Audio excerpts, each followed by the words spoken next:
Hello, this is Lindsay Bazzola again, here to talk to you a little bit about structured decision making. So, I want you to imagine for a moment that you are a land manager in the Nebraska Sandhills, one of the largest pieces of contiguous grassland left on the Great Plains. At first, when we're looking at this photo of what looks like a huge open grassy field, it might look like sort of a simple environment. But once we get just a little bit below the surface, it gets very complex. So if you're a manager in the Sandhills, you might have to contend with figuring out how to manage the interest of grazing groups versus the interest of preserving native biodiversity, or the interests more specifically of the people interested in grazing versus the people interested in native biodiversity. And you're doing all of this in a really dynamic landscape that's traditionally been defined by fire and flood and really violent weather, as this cloud front here demonstrates. This turned into a tornado about 20 minutes after I took the photo. So if you're a land manager in this kind of environment or similar, you might find yourself wishing for some sort of way that you could bring all of these different people and interests together and try to have a more formal process of decision making to reconcile all of these divergent interests. And this is where structured decision making comes in. So, structured decision making helps us make informed decisions for complex systems. It's a formal process of discernment based on gathering together groups of people with different values, representing different interests who have a common concern for an ecological system, and identifying potential pathways forward to manage systems for the future. So, now I'm going to walk through the steps of structured decision making, and we're going to keep this pretty simple so that we can get to the discussion part of the lesson. So, the first thing we have to do in structured decision making is identify a problem. And this is the issue in our system that we want to address. So we have to articulate our problem clearly, and this could be something like a species that we value has become endangered, or it could be something like how do we distribute water across a semi-arid landscape? Once we've identified the problem and we've gathered our different groups of stakeholders together, we can start to determine objectives. Objectives are measurable statements of what we want to achieve in the system, and they can be really discrete, like increase the number of greater prairie chickens by 10,000 birds within a 500 square mile radius, or they can be a little more continuous and say something like increase river flow by 10 to 20,000 cubic meters per year. So once we have developed our objectives, we identify a list of alternatives, and alternatives are different courses of action we can take. And again, they can be sort of on the spectrum from very discrete, i.e., reduce the prairie chicken hunting season by 20 days, or they can be more continuous, like develop a community water action committee. And this transition, really, from our objectives to our alternatives, is one of the big places that we start to see the values of the people in this decision process come through. Because when people are telling us what they want to accomplish about a system, they're really telling us what's important to them about a system. And when they're identifying alternatives, possible courses of action that we could take, they're really telling us what they think is permissible or advantageous in a system versus what would be prohibitive for them or violates some cultural norms. Once we've identified alternatives, we can go into identifying the consequences of different actions. So this is where we predict what's going to happen if we take different alternatives to the best of our knowledge. And this is one of the places where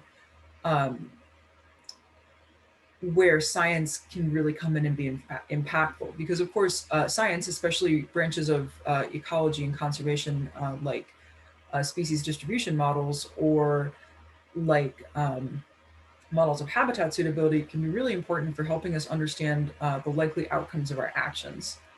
And this is also where we start to sort of think about uncertainty a bit and think about how certain we are about the likelihood of different outcomes based on our best knowledge of the system and our scientific techniques. As we sort of discussed earlier, different people might have different values and different objectives, and this can become really important when we are mapping out the trade offs of our different actions, because sometimes different alternatives might be mutually exclusive. And this creates a system where we have to come up with a way to weight the extent to which our actions are satisfying different objectives. And we quantify those as trade offs. Finally, the group of decision makers who have jurisdiction over the system decide on a course of action and take action. And you'll notice that this kind of loops around again. And that's because quite often structured decision making processes like these can sort of flow into an adaptive management type scenario where we take an action and then we monitor the outcomes of our action, we update what we know about the system, and we engage in an ongoing decision process. So I drew this as a cycle just to highlight that this isn't necessarily something that happens once. This is quite often an ongoing process for managing systems into the future. And one common thread that you kind of probably got throughout all of this discussion is that every step in this decision process is really motivated by values. And what I mean by values are the ideas and the ecosystem services and the spiritual significance and the economic outcomes that people identify with in a system. So decision processes in general tend to go a lot smoother if we can identify the values of the people involved and really understand what's motivating the people involved in the decision processes at each step. So now I'm going to walk very briefly through an example structured decision-making process, which is non-native fish control below the Glen Canyon Dam. So I say very briefly because this is an extremely complex issue. And if you're interested in really digging into decision science and digging into a really complex social ecological issue, I absolutely recommend going and checking this report out. It's a really interesting read. So we're just going to skim right over the top a little bit to illustrate how this structured decision-making process works in practice.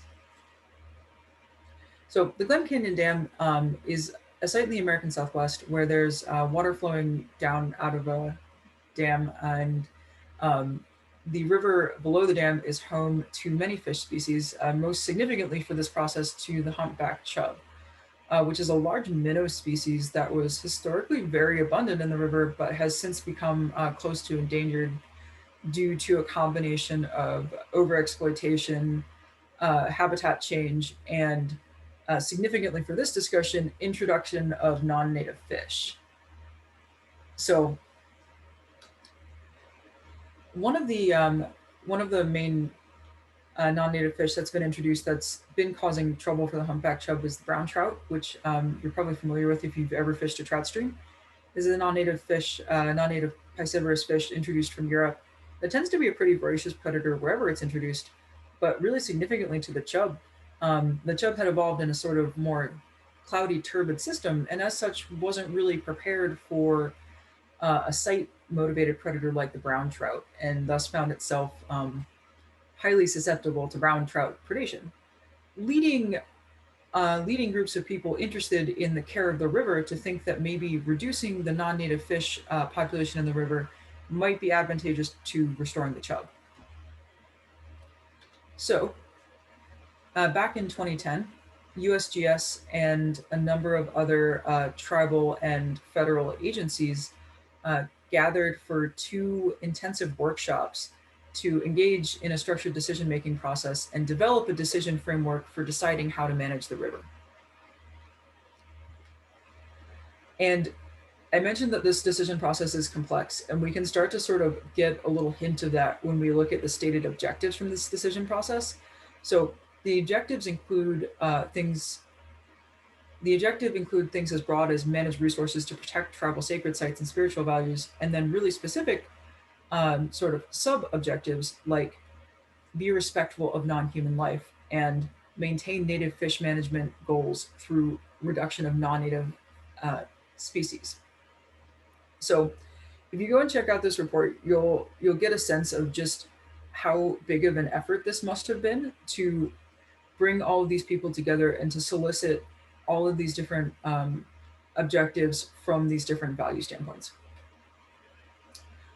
And then that sort of continues if we start to look on this list of alternatives. And this is a really great example of how alternatives uh, can be either very discrete, as in take no action, which is always a possible alternative, up to really specific instances of electrofishing and gill netting, and gill netting procedures. And if you look at the way that the fish removal procedures are specified, you can start to get a sense of how those values are playing into it, because we can see things as specific as specifying that the removed non-native fish will be sent either to stock ponds as live fish for food sources and future stocking, or frozen or smoked for human consumption.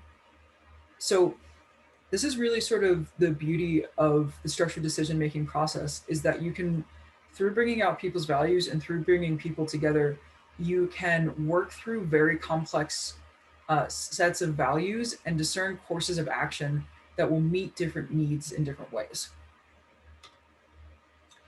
And moving on, this is the some of the consequences and trade-offs from that structured decision-making process, where we can see that they actually have quite a complex mathematical structure going on under here, where they're ranking the effects, the extent to which different alternatives would satisfy different needs.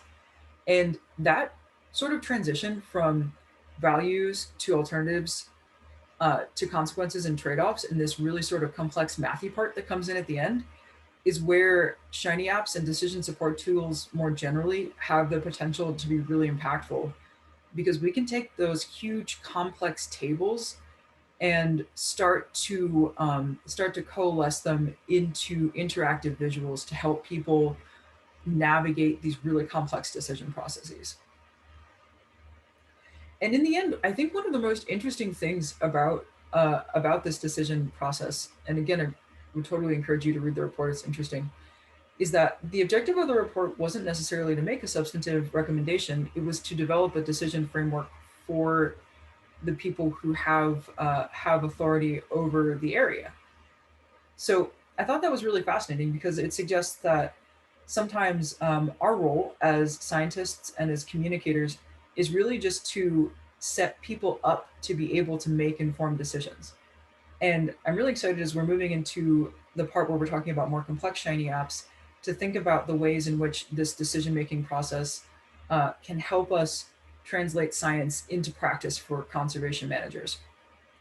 In addition, even if you're working on a conservation problem or research problem where a structured decision making process like this isn't the explicit focus, I find that that process of identifying values and thinking about different alternatives and weighing trade offs and uncertainty is a really useful framework for developing apps. And I'm hoping that it'll just help us think about our app structure both rhetorically and in a computational sense as we move forward. Thanks for listening, and I'm excited to keep working on this with you all.